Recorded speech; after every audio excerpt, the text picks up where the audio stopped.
The Situation Room with Wolf Blitzer, weekday afternoons at 5 Eastern on CNN. Let's talk a little bit about this latest article or blog that you wrote, because it sort of jumped out at me. You said you don't want the Islamic Cultural Center to be built near Ground Zero. You want it to be built on Ground Zero. Tell us why.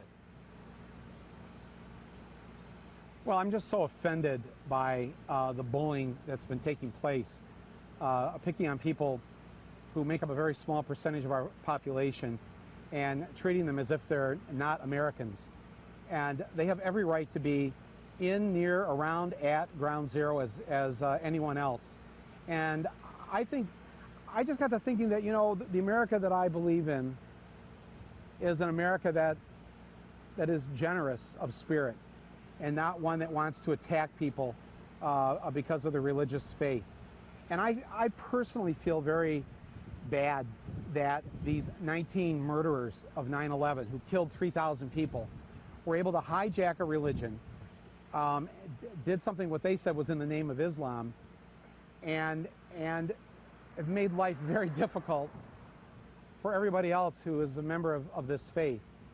And I thought, what better way could we, those of us who are not of the Islamic faith, do to show our fellow Muslim Americans that we so understand that these murderers hijack their religion from them, than to help restore the good name of their faith right there at Ground Zero. I mean, frankly, I never believed that there. Yeah, I was just going to say, let me interrupt for a moment, because as you know, a lot of Americans think that they have every right to build the cultural center and mosque near Ground Zero, but they don't think it's necessarily appropriate. A brand new Quinnipiac University poll, for example, asked, is it appropriate to build a mosque and Islamic center near Ground Zero? 28% said yes, 63% said no. Why do Americans, why are they so opposed to this idea of building this mosque and cultural center near, not on Ground Zero, but even near Ground Zero? Yeah, even near it. Yeah, I think it's because we're a little slow on the uptake sometimes. Those are pretty much the exact numbers of the people at the beginning of the Iraq War, of 28%, 30% opposed it, and about 70% were in favor of it. We always seem to get it wrong at first, whether that was with slavery, killing Indians, women not voting. We're not very good at the beginning of these things. We're really great, though, as we move along. We live in a nation where, sadly, people listen to things. They get afraid very easily. We have 40 million adult Americans who are functional illiterates, which means they can't read and write above the 4th grade level. So that's the America we live in, and sometimes we have to put up with that. But everybody, regardless of their level of ignorance, I believe, at their core is good and has a good heart.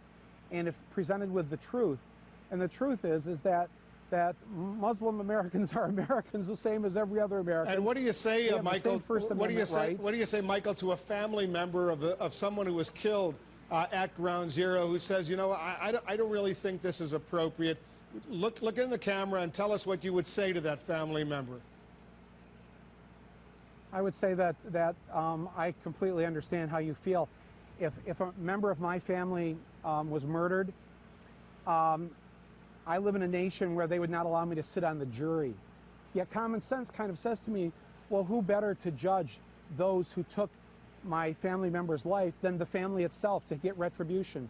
But we don't have a system like that, do we? The reason we don't is because we have to separate the emotion from it, because sometimes if we just let emotion take over and run things, the wrong decisions get made.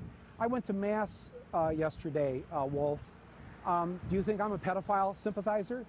Should I be judged because some priests committed a crime against children? Do you think less of me because of that, or because Timothy McVeigh was a Catholic and blew up the Oklahoma City building? Should a Catholic church not be allowed anywhere near the Oklahoma City building because he was Catholic? I got to tell you, I remember the very first presidential election. I remember I was 6 years old, John Kennedy versus Richard Nixon. And I remember, as 6 years old, hearing all this stuff about if Kennedy was elected, the Pope was going to run the country. And I remember feeling like there was something wrong, there was something bad about, why was I bad? Because I was Catholic. And this is our history, and we have got to stop this.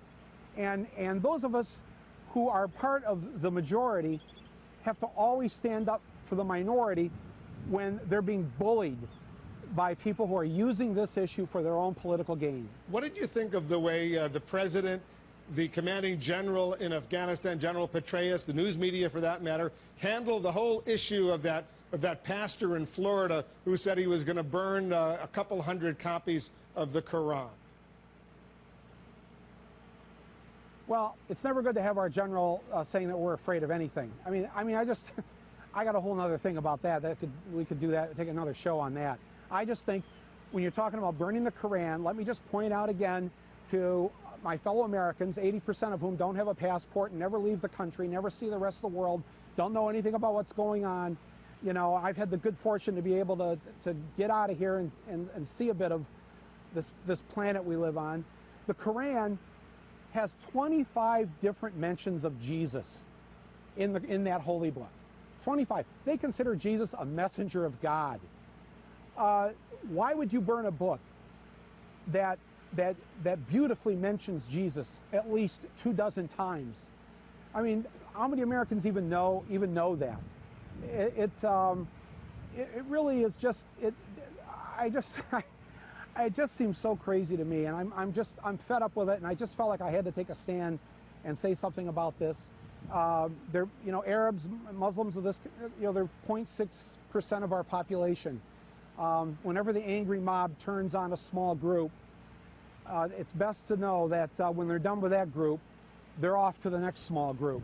So everybody should think about that, because we all belong to our own ethnic groups that either came to this country by choice or whose ancestors were brought here by force as slaves, or who were here originally as Native Americans. But that's the melting pot of who we are, and we should always stand up against the angry mob when they're trying to take away a basic inherent right of anybody in this country.